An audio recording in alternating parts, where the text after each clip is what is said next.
The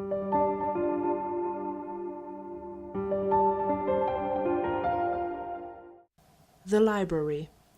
It was one of the darkest, coldest, most depressing rooms in all of Madame Gertrude's.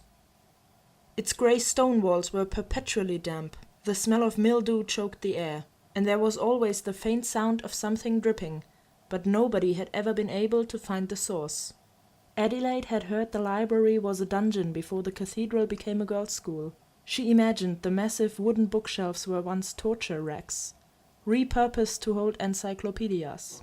She tried to think of something more pleasant as she waited at her assigned table in the front right corner. Maggie sat in the back. Beatrice was there too, dwarfed by her own table in the middle. This was how they always sat. They had been in detention so many times, there was a seating chart. The library door swung open. Preceded by the telltale scent of oranges was Miss Delia and a massive stack of manila folders. The librarian dumped the folders onto her desk, producing a cloud of dust that made her cough. Then she cracked her knuckles, pulled a loose strand of hair behind her ear, adjusted the butterfly pin in her hair, and turned around. Hi. There was a long, uncomfortable silence as the prisoners watched their dungeon master. I'm Mrs. Delia. She waited for several seconds, bouncing a little on her heels, and when no one spoke, she grabbed a folder from the top of her stack. I understand that you're all here for detention. Can anybody tell me why? No one answered, of course. Whenever past librarians asked a question, it was usually rhetorical. Beatrice raised her hand enthusiastically. Miss Anne said that I scare her in reading class, but I only wanted to know Peter Pan might die if he ever could. That's only today, though. I don't remember about yesterday. I've been coming here so long, I don't remember why anymore. Maggie just scowled. Miss Delia replaced the folder and sat on the edge of her desk with an exasperated sigh, which sent a wisp of her hair floating up. That's awkward. Would anyone like to ask me any questions? Beatrice raised her hand again. May I ask what you're going to do to us today? Do? To you? Yesterday I had to write I will not encourage spectral apparitions 100 times, but I didn't spell it right, so I had to do it 100 times more, and Mrs. Merriweather got very annoyed, and then I had to help Adelaide and Maggie do the mopping. Well, that is, nobody told me. Yes, are you going to make us stand with dictionaries on our heads, or rap us on the hands with a ruler if we look up?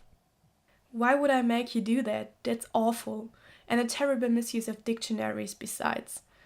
Then what are we to do, please? I don't want to get the ruler. It's made me afraid of math.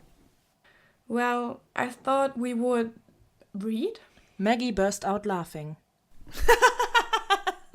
Read? In the library?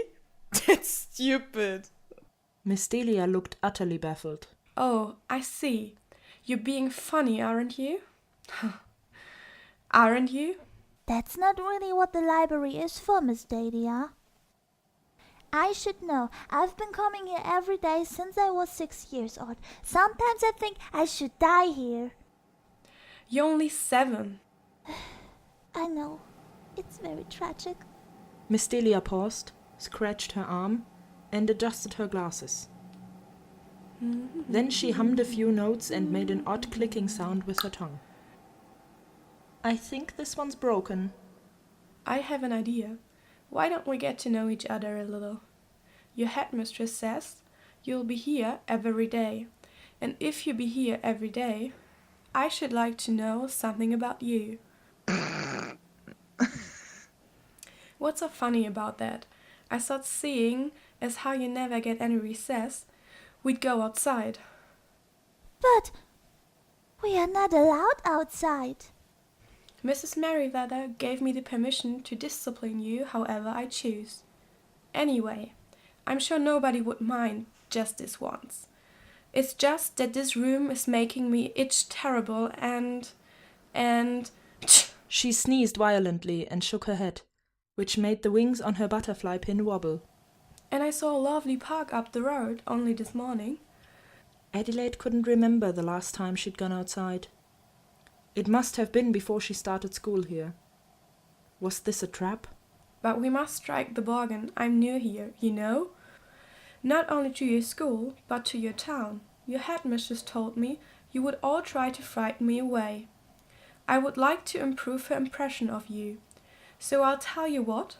If you promise to be nice to me, I promise to be nice to you. Adelaide eyed her warily. So far, the new librarian appeared to be almost nice.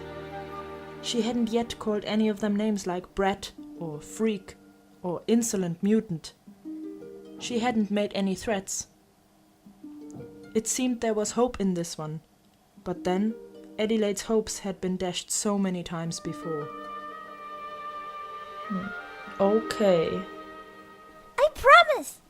Maggie shrugged, which was the closest thing to agreement anyone could expect from her.